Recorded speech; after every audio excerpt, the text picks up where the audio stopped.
A história do Brasil. A chegada dos portugueses. O dia 22 de abril de 1500 marcou oficialmente a chegada dos portugueses ao território brasileiro. E esse evento é muito conhecido como Descobrimento do Brasil. A chegada dos portugueses ao Brasil foi um dos maiores momentos das grandes navegações, processo iniciado pelos portugueses no século XV. As grandes navegações são como conhecemos as expedições exploratórias, organizadas pelos portugueses no Oceano Atlântico ao longo do século XV. Entre 1383 e 1385, aconteceu em Portugal a Revolução de Aves, responsável por colocar João, mestre de aves, no trono de Portugal. Daí então o país experimentou uma grande estabilidade política que possibilitou vivenciar um desenvolvimento comercial e tecnológico, o que incluiu o desenvolvimento náutico. Portugal lançou-se pioneiramente na exploração dos oceanos e, por isso, as grandes descobertas do século XV foram realizadas por eles. A única grande exceção foi a expedição de Cristóvão Colombo, navegante genovês que chegou à América em 12 de outubro de 1492, em uma empreitada financiada pela Espanha, porque Portugal recusou-se a financiar a expedição de Colombo. No contexto da chegada dos portugueses ao Brasil, Portugal estava desfrutando o auge do comércio de especiarias da Índia, mercadorias oriundas da Ásia, como pimenta do reino, noz moscada, perfumes e incensos, que por sua raridade no mercado europeu eram valiosíssimas. A procura por uma nova rota para a Índia era justamente para garantir o acesso a essas mercadorias. Depois que os espanhóis chegaram à América, em 1492, as terras recém-descobertas começaram a ser disputadas por portugueses e espanhóis. Foi dessa preocupação dos portugueses em conter a expansão espanhola que saíram dois acordos: a Bula Intercaetera, 1493, e o Tratado de Tordesilhas, 1494. Esses dois dividiram as novas terras entre Portugal e Espanha, e o último estipulou a seguinte divisão: a 370 léguas a oeste do arquipélago de Cabo Verde seria passada uma linha imaginária. As terras a oeste dessa linha seriam espanholas e as terras ao leste dessa linha seriam portuguesas.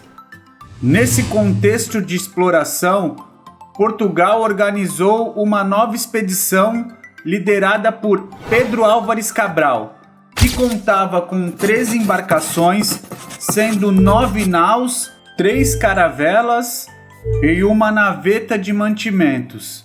E também contava com 1.200 a 1.500 homens que zarparam de Lisboa no dia 9 de março de 1500.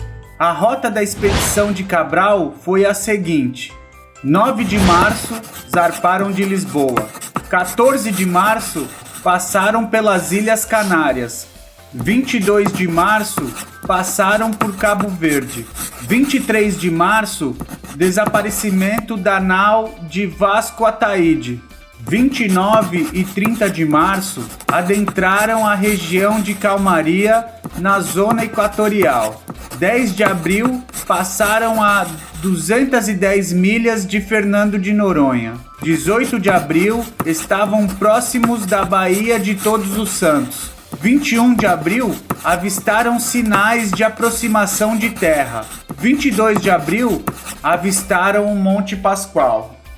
O avistamento de terras, que aconteceu no dia 22 de abril de 1500, foi relatado por Pedro Vaz de Caminha, mas foi só no dia seguinte que Cabral decidiu enviar homens para ela.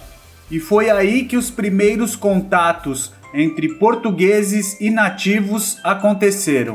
Comandada por Nicolau Coelho, ele e outros homens foram enviados para as margens da praia em um bote para estabelecer uma relação com os indígenas.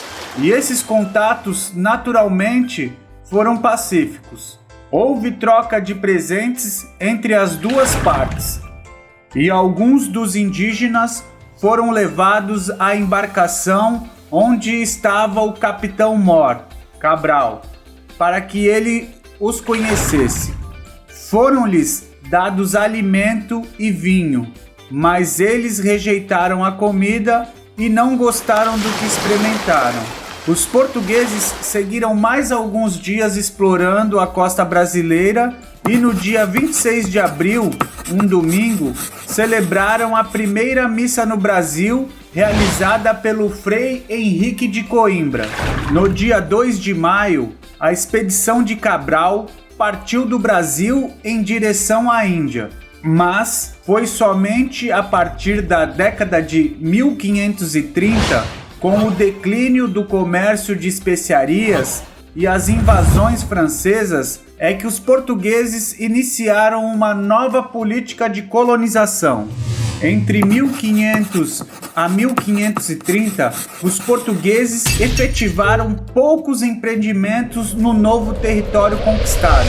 Algumas expedições chegaram, como a de 1501, chefiada por Gaspar Lemos, e a expedição de Gonçalo Coelho, de 1503. As principais realizações dessas expedições foram nomear algumas localidades no litoral, confirmar a existência do pau-brasil e construir algumas feitorias. Em 1516, Dom Manuel I, rei de Portugal, enviou navios ao território para efetivar o povoamento e a exploração. Instalaram-se em Porto Seguro, mas rapidamente foram expulsos pelos indígenas. Até o ano de 1530, a ocupação portuguesa ainda era bastante tímida. Somente no ano de 1531, o monarca português Dom João III enviou Martim Afonso de Souza ao Brasil, nomeando o capitão Mor da esquadra e das terras coloniais, visando efetivar a exploração mineral e vegetal da região e a distribuição das sesmarias, lotes de terras. No litoral do atual estado de São Paulo, Martim Afonso de Souza fundou no ano de 1532 os primeiros povoados do Brasil, as vilas de São Vicente e Piratininga, atual cidade de São Paulo. No litoral paulista, o capitão Mor logo desenvolveu o plantio da cana-de-açúcar.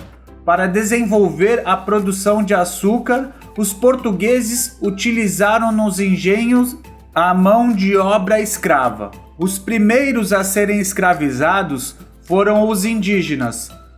Posteriormente, foi utilizada a mão de obra escrava africana. O tráfico negreiro neste período se tornou um atrativo empreendimento juntamente com os engenhos de açúcar. Mas isso já é assunto para o próximo vídeo. E se assistiu o vídeo até aqui, não esqueça de deixar o seu gostei e se inscreva no canal para saber mais curiosidades.